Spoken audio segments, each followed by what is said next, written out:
Do you know where Terry and Pat Ryan are? Do you know where April Kane and the amazing deep-voiced woman Sonjak are? Do you know where Connie and the big stoop are? Yes, and what of the crook, Baron Duplexis? Well, before today's transcribed adventure gets going, I'll give you all the answers. But first, listen to this.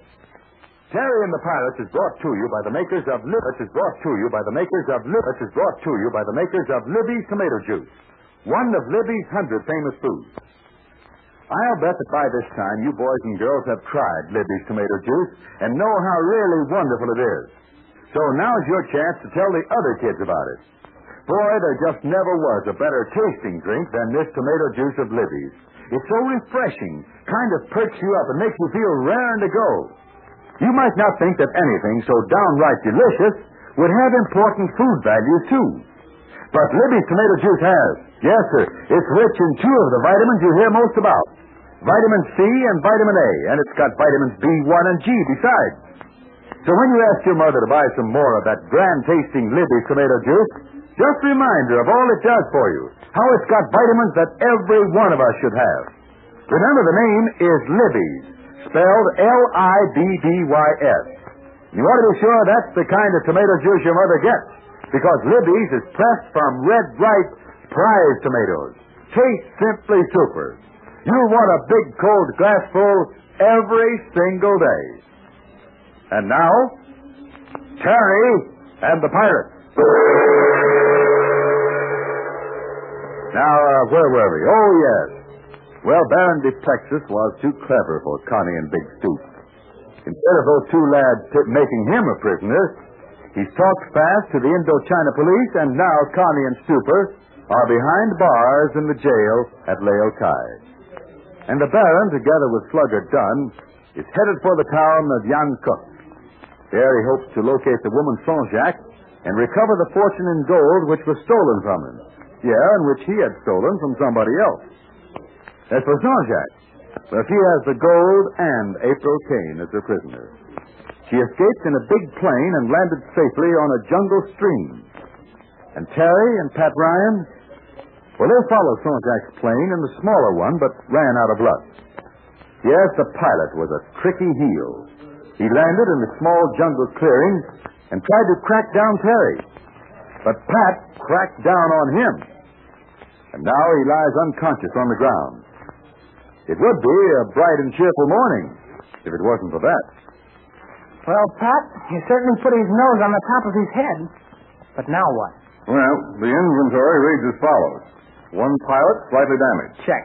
One airplane, okay, but unable to be flown from small field. Check. 2 Americans, viz. to wit, Terry Lee and Patrick Ryan, stranded at small field near Jungle River. Healthy, but lost. I'll check that twice, Pat. That plane at your elbow is as good as junk right now.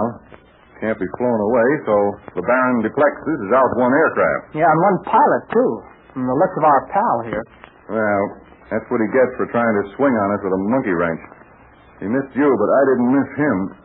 Gosh, my fist feels like it was a sore foot. Okay, so we're here. We're lost and... Not lost, not exactly. There's a river, Terry, and all rivers lead someplace. But what about Sonny Boy, the pilot? We'll climb to the nearest tree, right over there. He'll come out of his snooze before long. There's sure to be a native along, and the pilot will be released. Yeah, but We'll make a point to find some natives and tell them there's a white man tied to a tree. Okay. Come on. Let's tie this rat up and get moving. I'm getting restless.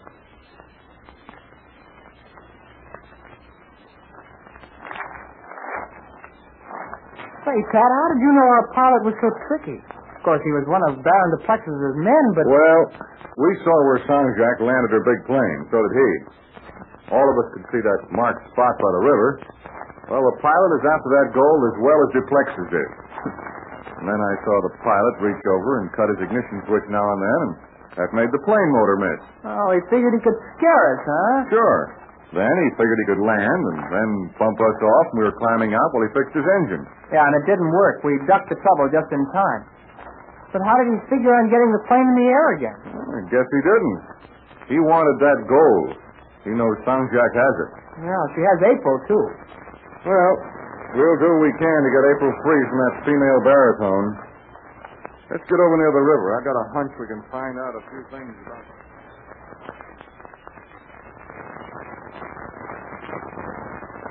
Well, here's the river, Terry. What am I supposed to do, cheer? Maybe.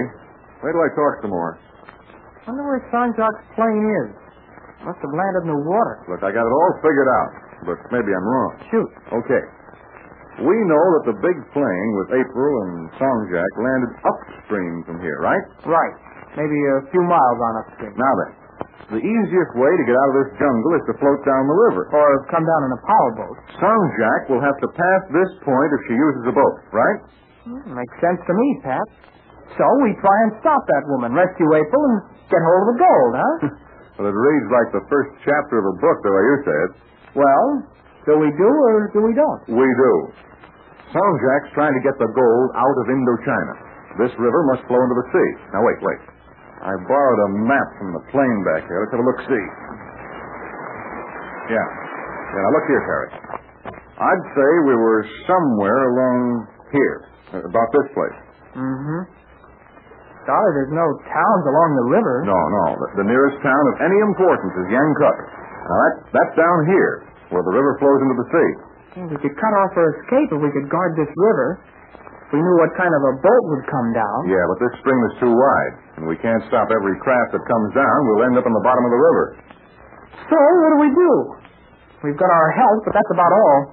And I'd say we ought to wander upstream and talk with those natives. There, you can see them now. Must be wash day. They seem to be pounding their sarongs with a rock. I didn't know natives wore sarongs in this country. Well, maybe they're nightshirts. Come on. Let's find out what they can tell us about Sanjak. They must know something about what's going on.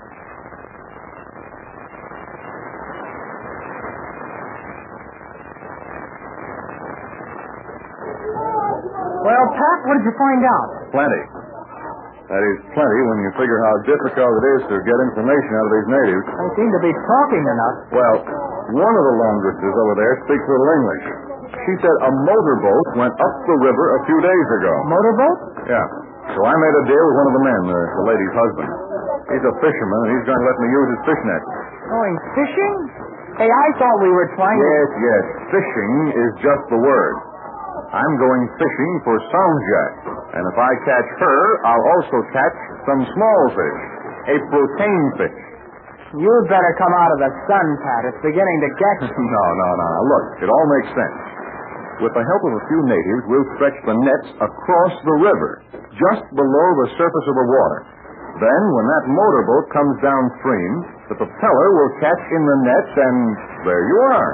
Hey, that's an idea. It's Socko, Pat. How do we start? Well, that small native junk down there, the natives will drop the nets from this shore and pull the junk across to the other shore. Now, come on. We ought to have the nets laid and ready by evening.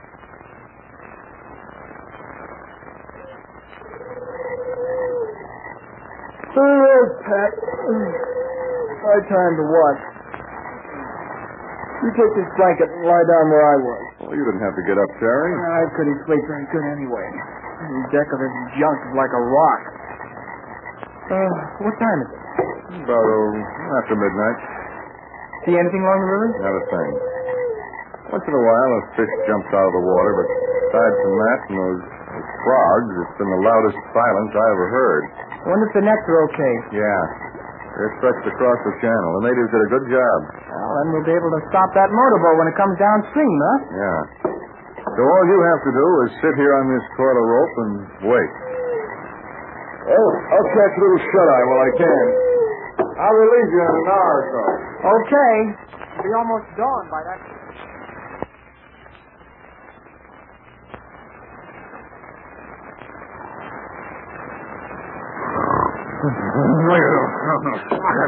This is wonderful, girl. What hurt? Stop him. What? Did you say something, Terry?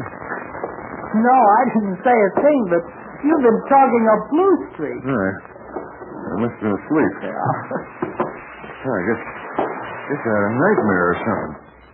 What did they say? Oh, you were fighting it out with somebody, don't you remember? No, I don't. I never meet any nice people in dreams anymore. Have been asleep long? No, about 2 hours. Listen how still it is. Even the frogs are stopped. It always gets quiet just before dawn. See anything? No, nothing much. A couple of native craft and one odd-looking native junk.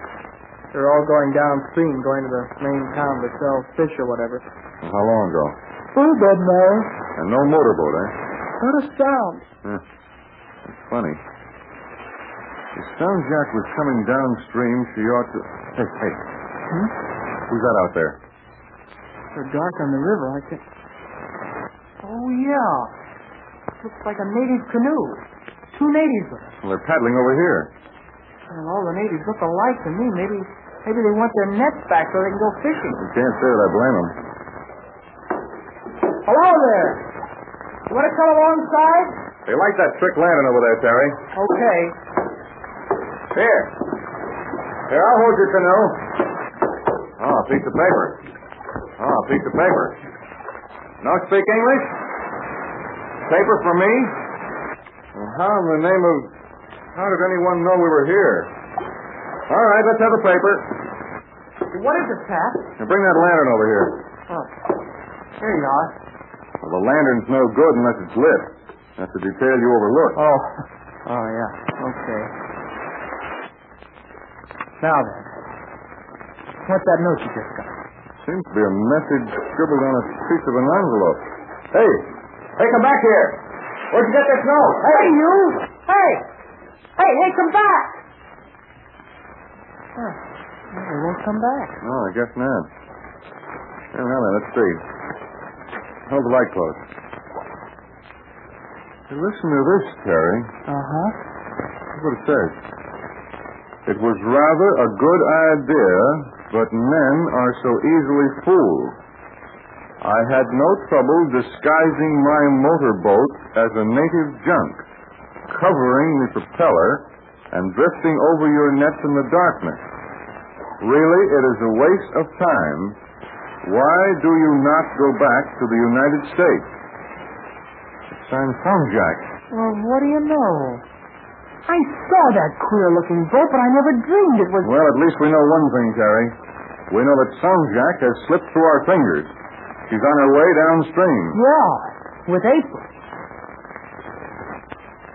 Yes, the deep-voiced, dangerous Stone Jack got away, and even had the nerve to send our friends a note about it.